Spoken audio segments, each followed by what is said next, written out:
Qué privilegio, hermanos, es poder estar en la presencia del Señor con su pueblo en este día especial y comenzar oficialmente una nueva serie de 12 temas, el cual llevará por título El reino de las sectas o el reino de los cultos. Vamos a tener 12 sermones en los cuales un servidor y el pastor Bell vamos a hablar sobre diferentes sectas que existen en el mundo hoy en día y cómo se comparan a la luz de la verdad y de la verdad presente, de la cual Dios nos ha levantado para traer no solamente a esta iglesia de Moreno Valley, pero también por medio de los medios sociales, para que hombres y mujeres en sus dispositivos móviles, computadoras, puedan recibir y puedan también compartir lo que vamos a estar compartiendo estas 12 diferentes semanas. Hoy estaremos hablando y la semana que viene de las primeras 2 sectas, esta semana y la siguiente vez que nos veamos, las primeras 2 sectas, que es primera y segunda parte de la Iglesia Católica, la Iglesia de Roma, será el tema de hoy y de la siguiente vez que estemos juntos. También estaré hablando sobre la secta de los testigos de Jehová. El pastor Bell estará hablando sobre las sectas del mundo musulmán, del Islam, en 2 diferentes partes. Un servidor está hablando también de la secta de los mormones. Son temas muy importantes, sé que les va a servir de gran bendición. También estaré hablando sobre sectas que han salido de la iglesia adventista. Y también estaré respondiendo yo la pregunta, ¿es la iglesia adventista una secta? Este es un tema que ustedes no se van a querer perder cuando hable sobre la iglesia adventista del movimiento de reforma, la iglesia de la vara del pastor. Son temas de vital importancia y yo les invito a que cancelen lo que tenga que cancelar, pero no perderse ninguna de estas reuniones. Muchos de ustedes me han pedido estos temas y lo hemos elaborado ardiosamente el pastor Bell y un servidor para presentarlo bajo el temor de Jehová a los santos del pueblo de Dios. También estará el pastor Bell hablando sobre sectas de origen orientales. No se van a querer perder hablar del budismo y otras diferentes, hinduismo, etcétera, que el pastor Bell estará trayendo. También hablando de la iglesia de la cienciología. Y después de una charla que tuve anoche con uno de nuestros líderes de iglesia, me comentó sobre uno de sus jefes de trabajo y preguntas que ellos tienen con respecto a diferentes ideologías sectarianas en el mundo evangélico, específicamente la iglesia de Calvary Chapel, la iglesia bautista, la iglesia metodista y la iglesia presbiteriana. Y yo voy a traer un tema titulado, lo voy a reemplazar, en vez de sectas racistas, van a ser sectas en el mundo evangélico. Vamos a hablar de 4 diferentes puntos en esa que no se van a querer perder, específicamente hablando sobre la ley, la gracia, el sábado y el domingo, el rapto secreto y un reinado milenial de Cristo sobre esta tierra por 1000 años. Ustedes definitivamente no se pierdan ese sábado. Estamos hablando de verdad presente a la luz de diferentes vistas sectarianas. Yo estaré terminando con el favor de Dios el 12 de agosto con el tema sectas de los nicolaitas, sectas que utilizan el sexo. Estos son temas de vital importancia y tenemos que saber y estar percatados como un pueblo de Dios en los últimos días. El tema de esta mañana lleva por título, es el primero de los 12, la iglesia de Roma. Padre Santo, danos tu espíritu, danos una forma para amar a cada hombre y mujer en esta tierra y a llamarles a que salgan de Babilonia y que lleguemos a un Dios, a una verdad, a una vida, a una fe, a una doctrina, a un bautismo. Gracias, Señor, dirígenos por tu Santo Espíritu y por tu palabra, en el nombre de Jesús. Amén.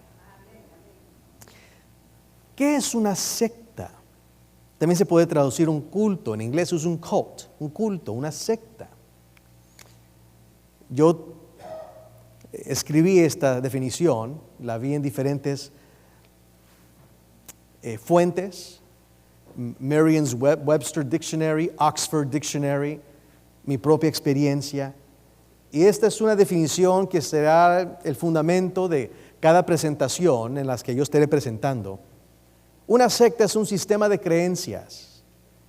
Y esas creencias que llevan a prácticas que son de índole religioso, que implican una veneración y una devoción que son mal dirigidas a una figura o un objeto que no es Dios, que la Biblia considera como extraño, falso o aún siniestro.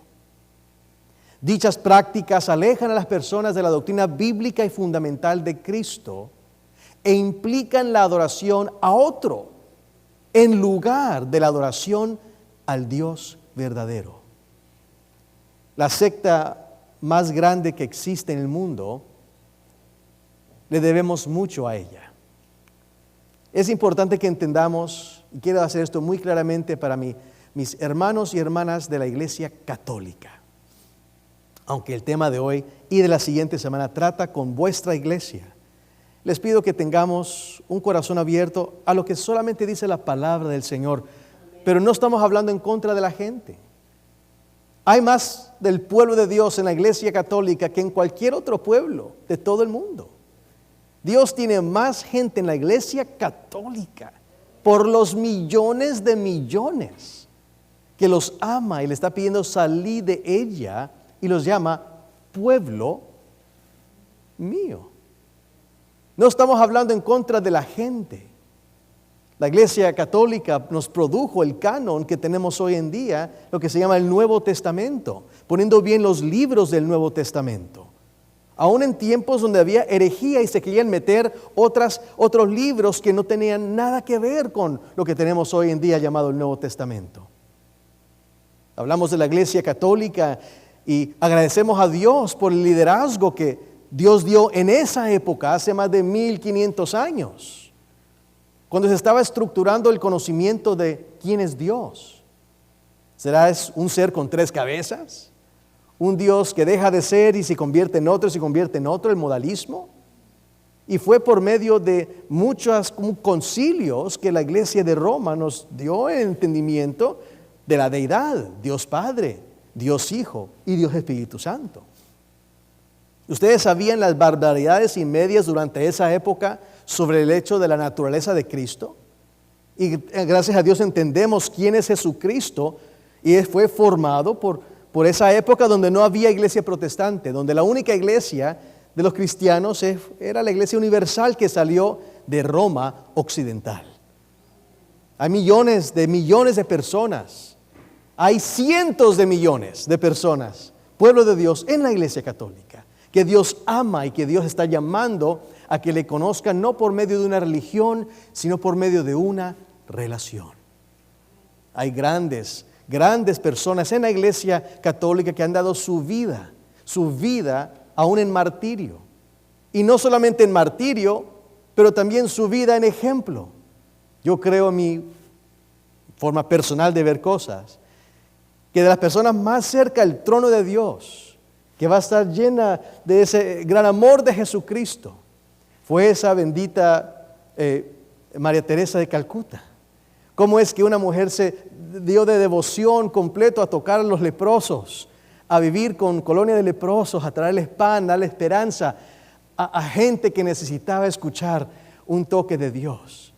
¿Cuántas monjas, mujeres consagradas se entregan de lleno al estudio de la Biblia, dejan familias enteras? Y quiero que esto quede claro hoy en la iglesia adventista. No estoy hablando en contra de la gente. No hablamos en contra del pueblo de Dios en Babilonia, el cual dice: salí de ella, pueblo mío. Pero de lo que sí estamos hablando muy claramente es del error de la doctrina. Por lo tanto, lo que vamos a estar estudiando hoy es doctrinalmente. ¿Cómo es que Dios ve a un conjunto de creencias y prácticas religiosas que son tanto un país como una iglesia? ¿Y cómo es que esto afecta las creencias de más de 1,000 millones de personas alrededor del mundo? ¿Y cómo es que Dios nos está dando a nosotros un mensaje para ellos? salid de ella, pueblo mío. Esto se encuentra en el libro de Apocalipsis, capítulo 18. Léanlo conmigo.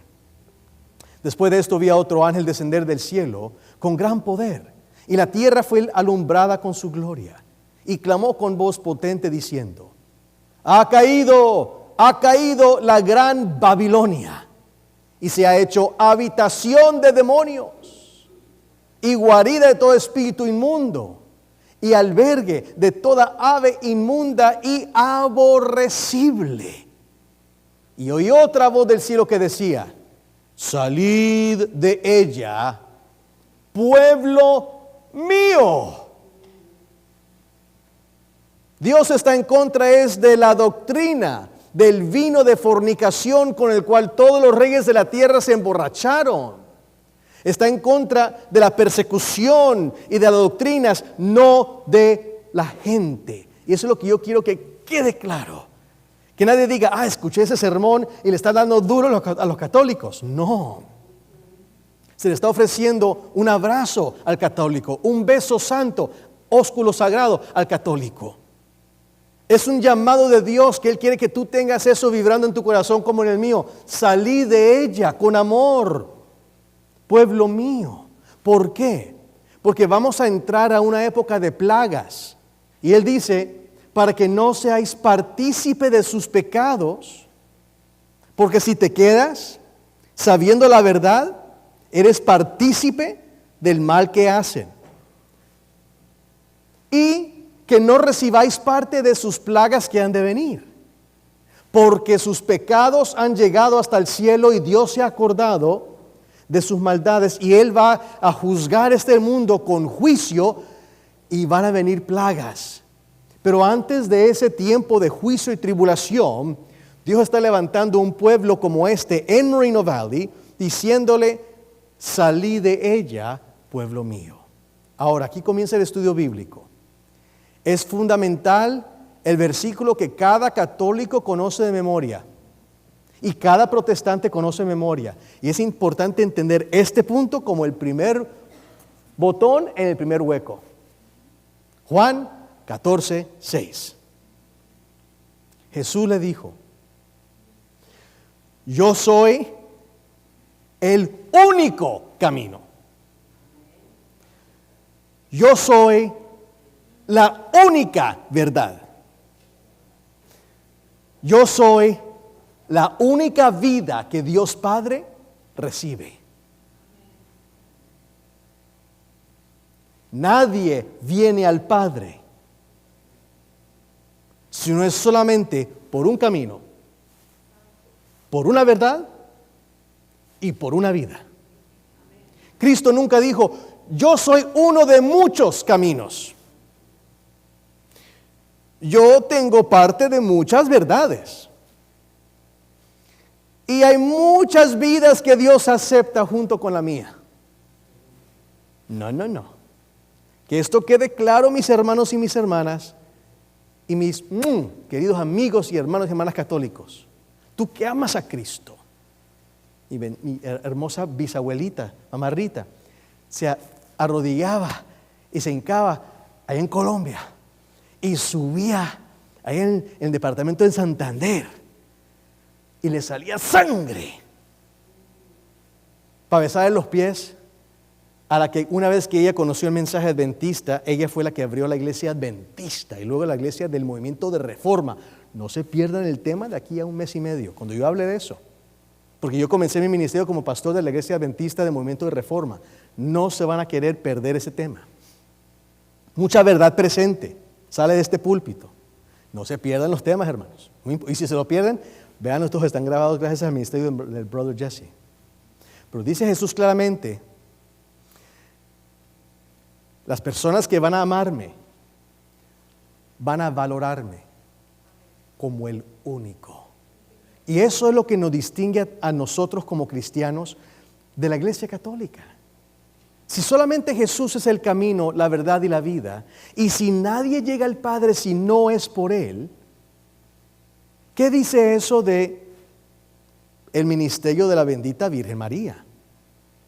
Los ministerios pluralísticos de los santos, los difuntos, cuyos méritos nos regalan para poder acercarnos a Dios? ¿Será que Dios Padre es muy enojón? ¿Que Jesús está demasiado ocupado? ¿Que necesitan ayuda ministerial? Sigan leyendo 1 Timoteo 2:5. Porque hay un solo Dios y hay un solo mediador entre Dios y los hombres. Y ese mediador no es la bendita Virgen María, ni San Plutarco, ni San Jerónimo, ni San Diego, ni San Francisco, ni San Bernardino, todos los santos. No, solo hay uno.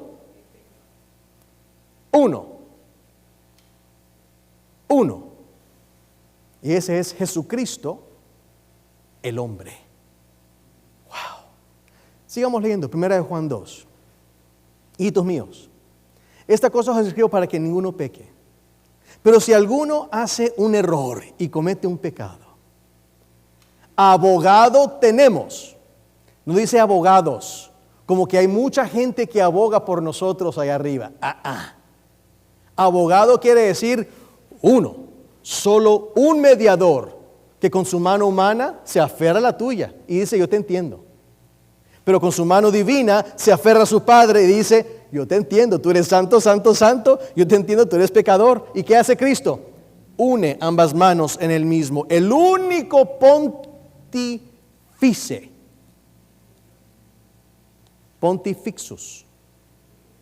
Pontífice, ponti, puente, fice, edificar, fix, bridge builder, el único construidor de puentes que conoce a Dios porque es Dios, de verdadero Dios, y conoce al hombre porque es hombre de verdadero hombre. Jesucristo, hombre, aleluya. Y Él es el único que es el abogado, que aboga tu nombre delante de Dios si cometes un error, o dos, o tres, o cualquier cantidad. Jesucristo el justo. ¿Y por qué? ¿Por qué solo un camino, una verdad, una vida, un mediador? ¿Por qué solamente un abogado? Por esta razón, versículo 2. Porque Él es la propiciación por nuestros pecados. No es la bendita Virgen María, no es ya el nuevo Papa Leo XIV, y vamos a hablar de eso un momentito. Es solo uno, el cual te ha salvado eternamente como propiciación. El que apacigua la ira de Dios en contra del pecado, solamente es Dios que se hizo hombre y murió desnudo y recibió en él el mismo castigo de Dios. Entendiendo ese tema, nos puede distinguir porque es solamente uno y solamente uno puede ser el único que es digno. Lean conmigo. Allá arriba en el cielo, cuando Jesús se presentó al Padre. Apocalipsis capítulo 5, del versículo 1 en adelante. Y vi en la mano derecha del que estaba sentado en el trono un libro escrito por dentro y por fuera, sellado con 7 sellos. Y vi a un ángel fuerte que pregonaba a gran voz, ¿quién es digno? ¿Va a levantar la mano la bendita Virgen María? ¿O el Papa Leo XIV? ¿Va a levantar la mano algún arzobispo o algún pastor de iglesia? Yo la voy a levantar. ¿Quién es digno para abrir el libro y desatar sus sellos? Y ninguno, ni en el cielo, ni en la tierra, ni debajo de la tierra, podría abrir el libro ni aún mirarlo. Y lloraba yo mucho porque no se había hallado ninguno digno. Querido amigo católico, te amo en el nombre del Señor. Amiga, te amo en el nombre del Señor. Pero no hay ninguno digno. Nadie. Pero, después de muchas lágrimas, uno de los ancianos me dijo, no llores. He aquí que el león de la tribu de Judá, la raíz de David, ha vencido. Aleluya. Él ha vencido para abrir y desatar ese libro con sus 7 sellos. Y miré, ¿quién era ese león? Y buscando el león, vi un cordero. como inmolado, que tenía 7 cuernos y 7 ojos. Y vino y tomó el libro de la mano derecha del que estaba sentado en el trono. Y cuando hubo tomado el libro, los 4 seres vivientes, los 24 ancianos se postraron y adoraron al único que es digno, el Cordero de Dios, quien quita el pecado del mundo. El Cordero de Dios que es la propiciación por nuestros pecados. El Cordero de Dios es el único que aboga y dice tu nombre delante de Dios Padre. El único mediador entre Dios y los hombres, quien nadie puede quitar de la presencia de Dios. Tomó ese libro y los ancianos postrados y los ángeles postrados cantaron desde sus rodillas diciendo: digno eres tú, oh Cordero de Dios, para tomar el libro y abrir sus sellos. ¿Por qué? Porque tú, Hijo de hombre, tú, Hijo de Dios, fuiste inmolado. Con tu sangre nos has redimido para Dios de todo linaje, lengua, pueblo y nación. Y tú nos has hecho, no un sacerdote, no un hombre que ponga su mano en tu cabeza y te diga yo te bendigo. No. Son cabezas huecas y manos que no tienen nada que dar. El único que nos hace a nosotros sacerdotes para con nuestro Dios y reyes para con Él es el Cordero de Dios. Y fíjense lo que dice el capítulo 13, versículo 8. Y todos en esta tierra, en los últimos días, adoraron a la bestia, cuyos nombres no están escritos en el libro de la vida del Cordero, que fue inmolado ¿cuándo? Desde antes de la fundación del mundo, desde el principio del mundo. Quiero llevarte a ese momento que es desde el principio o antes de la fundación del mundo. Mira lo que dice la Biblia. ¿Qué ocurrió antes que Dios hiciese los cielos y la tierra? Efesios 1, 2 de Timoteo 1 y 1 de Pedro 1. Según nos escogió en Cristo antes de la fundación del mundo. Dios te escogió a ti, mi hermano y mi hermana, antes de la fundación del mundo. Ya eres escogido en Cristo Jesús. 2 Timoteo 1:9, quien nos salvó y nos llamó por la gracia que se nos fue dada en Cristo antes del comienzo del tiempo, antes que Dios dijese, hágase la luz. Dios ya nos había escogido y llamado en Cristo Jesús. 1 de Pedro 1:20, Cordero de Dios ya destinado desde antes de la fundación del mundo para ser inmolado, pero fue manifestado en estos posteriores tiempos. ¿Qué dice todo esto? Que antes que Dios hiciese los cielos y la tierra, Dios ya tuvo un consejo, un concilio. Dios ya había predeterminado que Jesús sería el Cordero de Dios y en Él ya nos había escogido a nosotros desde antes de la fundación del mundo.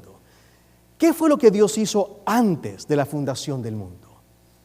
Salmo 77. Tu camino, Dios, en el santuario está. Antes que Dios hiciese este planeta, antes que los ángeles se regocijasen, cuando Dios hacía cada día, Dios ya antes en el cielo de la eternidad había ya hecho un santuario, un modelo del plan de salvación, el cual antes de la fundación del mundo ya había revelado quién iba a ser el Cordero de Dios. Ya había revelado quiénes iban a ser los que habríamos de recibir esa salvación. Y Él nos había determinadamente predestinado y escogido y llamado desde antes de la fundación del mundo. Y por ende, no solamente nos mostraba el plan de salvación, pero revelando eso, iba a mostrar también que habría uno que había de ponerse en contra de todo ese plan de salvación hermosamente puesto arriba en los cielos antes de la fundación del mundo. De ese santuario, cuando se reveló en la tierra, Éxodo 25 dice, y haránme un sanctuario. En inglés, sanctuary, de latín sanctum arum. Me van a hacer una área santa, una área sagrada, para que yo habite en medio de ellos. Él le mostró esto a Moisés en el desierto. Él le dijo a Moisés en el desierto, mira, hazte uno de acuerdo al modelo que te voy a mostrar, que yo tenga el original allá arriba.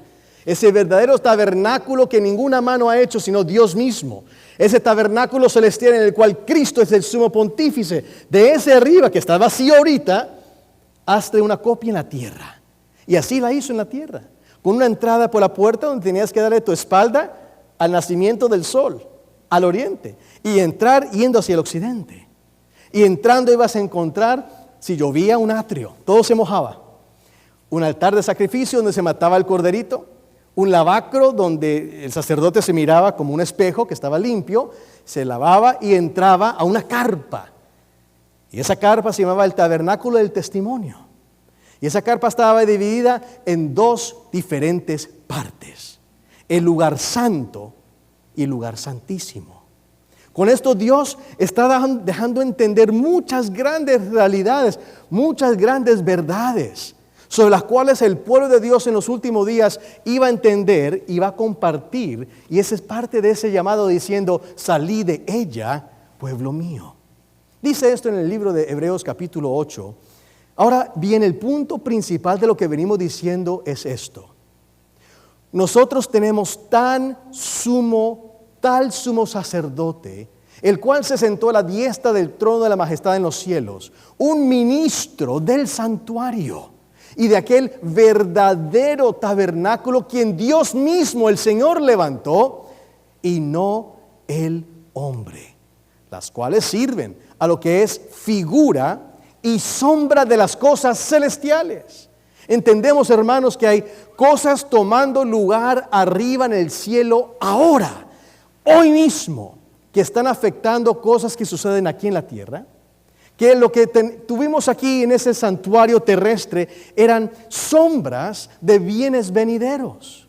Como Dios le advirtió a Moisés cuando iba a levantar el tabernáculo diciendo, mira, haz todas las cosas conforme al modelo que se te ha mostrado en el monte. Dios le dio un modelo para que él lo viera y tomó tamaño, ¿cómo es que se ve el que está arriba en el cielo? Es obvio, el que está arriba en el cielo es eterno. Pero Dios hizo un pequeño modelo para que él pudiera verlo, copiarlo, para que un modelo de este tipo de escala pequeña pudiese ilustrar grandes verdades de Dios. Por ejemplo, en el plan de salvación, vamos entrando y entendiendo que el camino comienza. Para poder abrir la puerta, la puerta, el camino comienza de la izquierda a la derecha, donde Jesús, sentado en el arca del pacto, entre los dos querubines, el trono de Dios, desciende del cielo, y ese velo que separa el lugar santo del lugar santísimo, es el velo, dice la Biblia, el velo de su carne.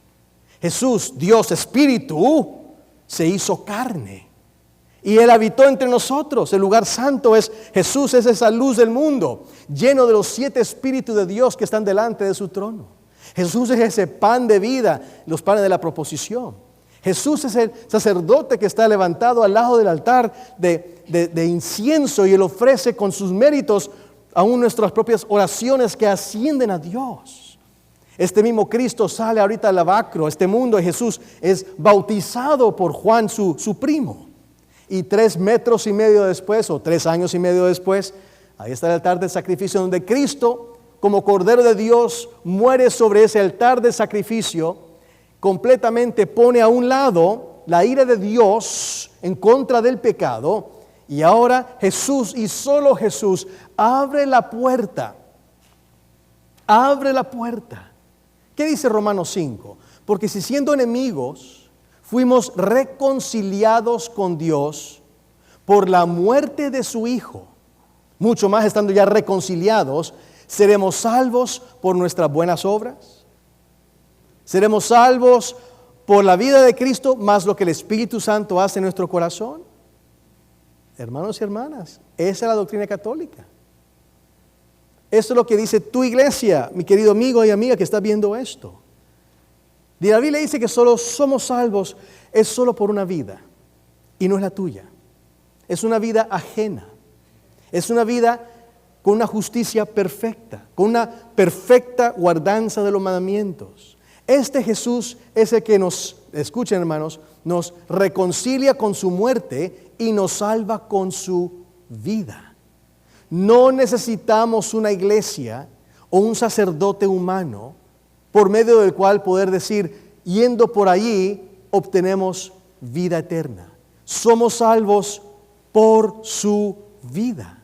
Sigue diciendo Hebreos 10, pero Cristo, habiendo ofrecido una vez para siempre su vida, una vez para siempre un solo sacrificio. No es necesario ir cada domingo a la misa para que el sacerdote renueva otra vez por medio del acto de la transubstanciación y la hostia, reenactar de nuevo la muerte de Cristo. No es necesario bajarlo del cielo en la hostia y en la sangre para que Él muera otra vez, puesto que Cristo mismo como sacerdote ofreció su propia vida y su sangre una vez para siempre en un solo sacrificio por todos nuestros pecados. No hay que reenactarlo y hacerlo cada domingo en la misa. Solo Cristo se sentó a la diestra de Dios, dice el capítulo 10, versículos 12 y 13, porque con una sola ofrenda hizo perfectos para siempre a los santificados. Dios Padre aceptó la vida perfecta de Cristo en ofrenda. No es necesario la misa. No es necesaria la misa. Cristo ya lo hizo una sola vez. Lo que es necesario es la fe. La fe de entender que Cristo, Él volvió pues y nos dijo, de cierto te digo, yo soy la puerta. Es mi vida. Yo soy el camino, yo soy la verdad y yo soy la puerta de las ovejas. Todos los que tratan de ser una puerta, antes o después de mí, son ladrones y son salteadores. Por eso yo le hablo a las ovejas de la iglesia católica. No estoy hablando de los obispos, a los cardenales. Dios los ve y si aceptan que ellos son otra puerta que es aparte de Cristo, Dios los ve como salteadores y ladrones. Pero a las ovejas sagradas de Cristo en la iglesia católica, Él dice, salí de ella, pueblo mío. No es una religión, es una relación la que Dios está buscando contigo. Él repite diciendo, yo soy la puerta, el que por mí entrare será salvo. Pero dice la iglesia católica que hay que ser miembros de su iglesia. Y es por medio de comenzar con el bautismo que comienzan los sacramentos. Son los esfuerzos que nosotros hacemos para poder lograr los méritos de Dios. No hay ningún tipo de sacramento que nosotros podamos dedicarle a Dios por el cual Dios diga, ahora yo te acepto. Escúchame bien. Cristo dijo, te es necesario renacer. Pero la iglesia dice, no es necesario renacer. Solamente sé bautizado y haz los sacramentos y ya está asegurada la salvación. Es otra puerta, es otro camino, es otra verdad. Y son otras vidas que ellos sacrifican, creyendo que ellos tienen méritos suficientes para regalarnos para poder estar bien con Dios. Cuando la Biblia es extremadamente clara, solo hay un camino, solamente hay una verdad, solamente Dios recibe una vida, solamente hay un Dios y un mediador entre Dios y los hombres, solamente un propiciator por nuestros pecados. Solamente una puerta, solo una ofrenda, solo un sacerdote, solo un sacrificio, solamente hay un acceso a Dios, porque solamente hay un abogado. Este es el Evangelio. Jesús más nada. Nada. Ni tus lágrimas, ni tu mal sentimiento por haber cometido un pecado. Dios no lo acepta. Aunque hayas puesto $1,000,000 para la compra de la iglesia, y Dios te bendiga y hablemos, necesitamos eso. Pero Dios no lo acepta. Ni una lágrima, ni porque viniste al frente, ni porque escalaste a un peñasco para besarle los pies a la estatua de la bendita Virgen María y te sangrentaste. Ni aunque fueras uno de esos de las Filipinas que en el día de la Pascua te crucificaste en forma física. Dios no acepta eso. Dios solo acepta a Jesús más nada. Ahora, ¿qué nos toca a nosotros? ¿Cuál es nuestro camino? Si el camino de Cristo baja del trono, se hace carne, es nuestro sacerdote, lleno del Espíritu, el pan de vida, es bautizado, muere como cordero y deja la puerta abierta. Ahora es de nosotros escuchar cuando Dios nos llame, darle la espalda al nacimiento del sol y entrar por medio de una relación con Cristo por la puerta, porque Él es la puerta. Y ahora nosotros encontramos el altar de sacrificio y ahora nosotros voluntariamente damos nuestro cuerpo en sacrificio vivo, santo, agradable a Jehová. Que ese sea vuestro racional culto, dice Romanos capítulo 12. Y ahora que estamos muertos al yo y Cristo vive en nosotros, Él nos dirige las aguas bautismales. Y somos bautizados en el nombre del Padre, del Hijo y del Espíritu Santo. Y ese bautismo nos refresca y esos pecados, bye bye, hasta luego, para siempre, hace perfecto para siempre a los que estamos siendo santificados. Gloria a Dios. Y ahora entramos a una relación con Cristo. Entendemos el ministerio de los 7 espíritus que están delante de la presencia de Dios y entendemos que ser bautizados con la lluvia temprana y la lluvia tardía. Ahora comemos del pan de vida, de la palabra de Dios diariamente, nos nutrimos. Hacemos devoción de oración, ayuno, y eso va subiendo delante de Cristo. Unimos nuestra carne a la carne de Cristo y conocemos esa hermosa y bendita naturaleza divina. Y esos mandamientos de Dios son escritos ahora en nuestro corazón. Y nos damos cuenta, sin embargo, que abajo en el piso hay una ley. Hay una en el cajón, en el arca, pero en el piso hay una ley, es la ley de Moisés. Y nosotros somos atentos también a esa ley. Lean conmigo. Los muedims, las fiestas, las santas convocaciones. Porque ahorita hablamos del santuario, ahora hablemos de los ritos del santuario. Habló Jehová a Moisés, Levítico 23, diciendo: habla a los hijos de Israel y diles, las fiestas, los muedim, solemnes de Jehová, los cuales proclamarás como santas convocaciones serán estas. 6 días se trabajará, mas el 7º día será sábado, santo reposo, convocación. Ningún trabajo haréis, día de sábado es de Jehová, en donde quiera habitéis. La primera de las fiestas no es la Pascua. La primera de las fiestas es el Santo Sábado. Seguimos leyendo. Esas son las fiestas solemnes de Jehová, las cuales convocaréis como santas convocaciones, a las cuales convocaréis en sus tiempos. En el mes primero, a los 14 del mes, entre las 2 tardes, a las 3 de la tarde, Pascua es de Jehová, es cuando se mata el corderito. A los 15 días del mes, que es el siguiente día, es la fiesta solemne de los panes sin levadura. A Jehová 7 días comerás panes sin levadura, y contaréis desde el día que sigue del día del sábado, desde el día en que ofrecisteis el gomer de la ofrenda mecida, el día 16, 7 semanas serán cumplidas. Hasta el día siguiente del 7º día de sábado contaréis 50 días, ese es el Pentecostés, 50 días. Ofreceréis a Jehová nuevo grano a él. Son las 4 fiestas que están en la época de la lluvia temprana. Las 4 fiestas que conocemos como la cosecha de trigo y cebada o fiestas primaverales. La primera, Pascua, 14, que sería cuando murió Cristo el viernes. A las 3 de la tarde se degolla el cordero, a la hora novena, Cristo murió. Se come rápidamente, unas 6 horas, 7 horas después, ya cuando es ya sábado, el 15, ese cordero con especies amargas y pan sin levadura. Luego el día 16 se ofrece, se mece la ofrenda de los primeros frutos a Jehová. 14, 15, 16.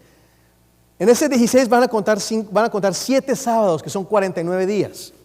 Y el día después de ese sábado, que es un primer día de la semana, ese va a ser el día de Pentecostés, 50 días después, cuando se mece la ofrenda a Jehová. Y así Jesús, como cordero, murió exactamente a las 3 de la tarde, el 14. Fue enterrado a las pocas horas ya para entrar el sábado, dice la Biblia, el 15. Y salió temprano el 16 como sacerdote y se llevó cautiva la cautividad y presentó dones a los hombres y presentó a los primeros frutos delante de su Padre. 50 días después, domingo, primer día de la semana, cae sobre la iglesia primitiva la lluvia temprana. Y con eso comienza ya la obra de Cristo como sumo pontífice y sacerdote arriba en el cielo. Nos quedan otras 3 fiestas. Versículo 23. Y habló Jehová a Moisés diciendo, habla a los hijos de Israel y diles, en el mes séptimo, ese fue el primero, 7 meses después, ¿no? En el mes séptimo del mes tendréis día de sábado, una conmemoración al son de trompetas y una santa convocación. Ningún trabajo de siervos haréis y ofreceréis ofrenda encendida a Jehová. También habló Jehová a Moisés diciendo, a los 10 días de este mes será el día de expiación. Y vais a afligir vuestras almas delante de Jehová. Ningún trabajo haréis, porque en ese día es el día de expiación para estar reconciliados con Dios. Versículo 34. Habla a los hijos de Israel y diles, a los 15 días de este mismo séptimo mes es la fiesta de los tabernáculos, de las palmas. A Jehová vas a servirle esos 6 días. El primer día habrá santa convocación, 7 días ofreceréis ofrenda encendida a Jehová, y así va a ser una gran fiesta, ningún trabajo de siervo haréis. Estas son las fiestas solemnes de Jehová, que están vinculadas con el santuario, que son figuras de grandes verdades que Dios quiere que el pueblo de Dios sepa, y que se rigen estas en la lluvia tardía. 4 en la lluvia temprana, en el primer mes. 3 en la lluvia tardía del séptimo mes. 10 días de trompetas, día de expiación, y a los 5 días, trompetas. Así termina el calendario religioso del pueblo de Dios en la Biblia. Repito, 8 son las fiestas solemnes de Jehová Dios. 8. El Santo Sábado, la Pascua, panes sin levadura, primeros frutos y Pentecostés. Luego, las otoñales, el son de trompetas, día de expiación y tabernáculos. Pero ¿qué trae la iglesia al mundo? Trae Easter. ¿Qué tiene que ver conejitos y huevitos? Con el día de la resurrección de Jesucristo. Y si Cristo resucitó, sabemos en el 16 del primer mes, ¿por qué se cambia cada año desde temprano marzo hasta tarde abril? Porque esas fiestas son paganas, de origen sexual y pagano, que se infiltró en la iglesia que hoy en día se llama la Iglesia Católica. Aparte de eso, también se celebra lo que se llama la Misa del Cristo, que se llama Christmas. La Misa, Mass, del Cristo, Christ Mass, Christmas. Es una misa al Cristo. Se le quiere decir que Cristo nació el 25 de diciembre, pero todos entendemos que el pastorcito no están dándole comida a sus ovejitas cuando hay 4 pies de nieve. No hay ningún sacerdote, ningún pastor que te va a decir que el Christmas es cuando nació Cristo. Pero sabemos cuándo es que nació el Dios Tamuz, el hijo del Dios Sol. Se celebra el 25 de diciembre porque ahorita ese nacimiento de Tamuz representa que el sol ha comenzado a alargarse. Ahora se determina que hay menos oscuridad y comienza ya más luz. Por lo tanto, ellos los celebraban utilizando como adoración árboles pinos en lugares altos, y ese era el culto a Tamuz. Y decía que los padres y los hijos preparaban cosas para los arbolitos en lo que se llamaba el Christmas, la misa del Cristo. Repito, Salmos dijo, tu camino, oh Dios, la verdad, oh Dios, la verdad que Él quiere que el pueblo de Dios sepa y practique está en el santuario. Ya hemos visto el significado del santuario. Hemos visto las fiestas, los moedims que están asociadas con el santuario. Ahora nos queda entender que si se revela la verdad del Cordero, existe un anticristo, alguien en contra de este Cordero. Allá en Ezequiel, tú que eres el sello de la perfección, lleno de sabiduría, acabado en hermosura, en Edén tú andabas, huerto de Dios. Yo te puse como un querubín cubridor, perfecto eras en todos tus caminos, hasta que en ti se halló la maldad. Es con un ser que fue creado, el que era el perfecto de todos, la cosa más linda que Dios había hecho. Y es que con ese ser Él dijo, yo soy bonito. Se comenzó a ver y dijo, yo soy bonito. Como has caído del cielo, Lucifer, hijo de la mañana. Porque decía en tu corazón, yo subiré al cielo. En lo alto, junto a las estrellas de Dios, los ángeles, yo levantaré mi trono. Y en el monte del testimonio, el monte del Moedim, yo me voy a sentar. El diablo ha querido cambiar los Moedim, las verdades sagradas del santuario. Él quiere recibir adoración. Él dice, y seré semejante al Altísimo. Se va a sentar en el templo de Dios haciéndose pasar por Dios. Esto vino desde hace mucho tiempo. Apocalipsis 12 dice, cuando hubo una guerra en el cielo, Miguel y sus ángeles lucharon contra el dragón y luchaban contra el dragón y sus ángeles. Pero ese dragón y sus ángeles no prevalecieron, ni se halló más lugar en el cielo para ellos. Y fue lanzado afuera aquel gran dragón, esa serpiente antigua que se llama Diablo y Satanás, el cual engaña al mundo entero. Yo quiero decirle hoy, tanto a la iglesia que está aquí como a la iglesia que está viendo este tema. Este mundo sigue no solamente tradiciones de otra índole, pero sigue aún un calendario que no es más el calendario de la Biblia, no es más el calendario lunisolar, sino solar solamente. Ese calendario que sigue todo el mundo, que está en tu teléfono, que está también en tu pared o en tu nevera, se llama el calendario gregoriano. Viene del Papa Gregorio XIII, el cual hizo cambios específicos al calendario juliano, que fue desde el año 64 antes del nacimiento de Cristo. Él lo convirtió completamente en un calendario solar después de haber conocido a Cleopatra en Egipto, los cuales guardaban solo un dios solar, Ra. Quitaron completamente cualquier cosa que tenía que ver con la luna. Y hoy en día este mundo sigue un calendario, y dice la Biblia, todo el mundo es engañado por el enemigo. Todo el mundo. ¿Qué dice la Biblia? Entonces el dragón se encolerizó o airó en contra de la mujer y fue a hacer guerra contra el remanente. ¿Quién es el remanente?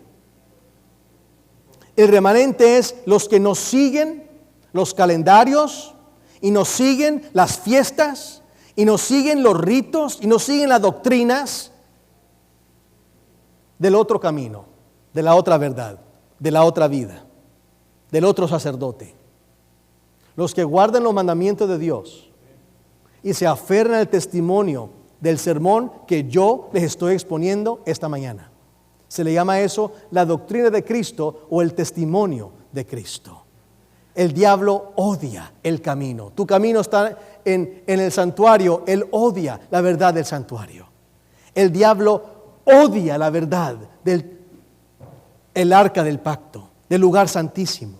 El diablo odia todo lo que tiene que ver con la vida de Jesucristo, la perfecta vida de Cristo. Él le dijo al diablo, si tú te postras delante de mí y me adoras, yo te daré todos estos mundos. Pero ¿cuál fue la respuesta de Cristo?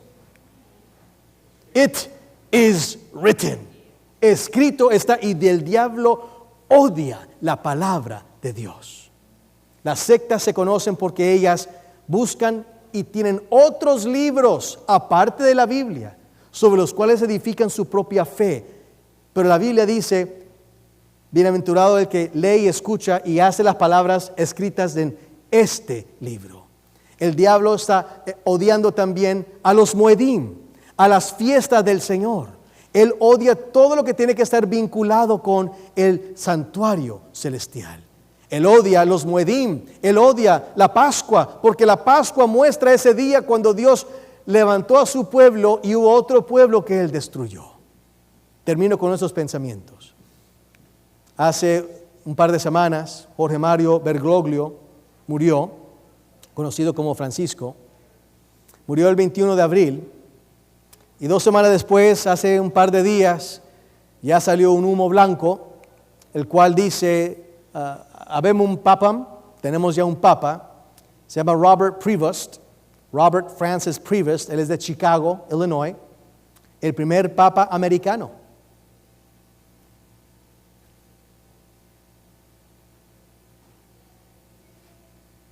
A los estudiosos no les hace eso como cosquillitas. El primer papa americano. Por muchas décadas fue papa, obvio, fue obispo y atendió en Perú. Y se puso de nombre Leo el XIV. No se pierdan el siguiente tema. Please, cancelen lo que hay que cancelar. Pero no se lo pierdan. ¿Por qué él escogió Leo XIV? Es por Leo XIII. De 1878 a 1903. No se pierdan la siguiente vez que estemos juntos. Pero Mateo 16 dijo, ¿y vosotros quién decís quién yo soy? Y respondiendo Simón Pedro le dijo, tú eres el Cristo, el Hijo del Dios viviente. Entonces Jesús le respondió, bienaventurado eres Simón, hijo de Jonás, porque no te lo reveló carne ni sangre, sino mi Padre que está en los cielos. Y yo también te digo, y te voy a reprender. Es un tema un poquito importante. Escucha, por favor, lo que dice la Biblia. Y yo también te digo, y te estoy reprendiendo con esto. No te estoy levantando. Dios no levanta al hombre. Escuchen, Dios no levanta a ningún hombre, ni a ningún ángel. Esto no es que lo está levantando, le está dando una nalgadita, si se puede decir espiritualmente.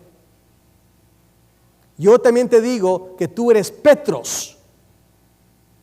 Tú eres piedritas. Las piedritas que nos hacen tropezar. Pero sobre esta Petra edificaré mi iglesia. Dios no va a edificar su iglesia sobre piedritas que lo hacen tropezar. Él edifica la iglesia sobre la roca, y esa roca es Jesucristo. Desde entonces comenzó Jesús a declarar a sus discípulos que Él iba a morir por los sacerdotes y los escribas, y Pedro lo tomó a un lado y lo reprendió, diciendo, Señor, no lo permita Dios en ninguna manera que te suceda esto. Pero él volviéndose le dijo a Pedro, quítate de mí, Satanás, ¿me eres qué? Tropiezo, por eso tú eres piedritas. Porque me eres tropiezo. En el mismo versículo, en el mismo capítulo, tú eres tropiezo para mí. Porque tus sentimientos no son los de Dios, sino son de hombres. ¿Quién es la piedra, hermanos?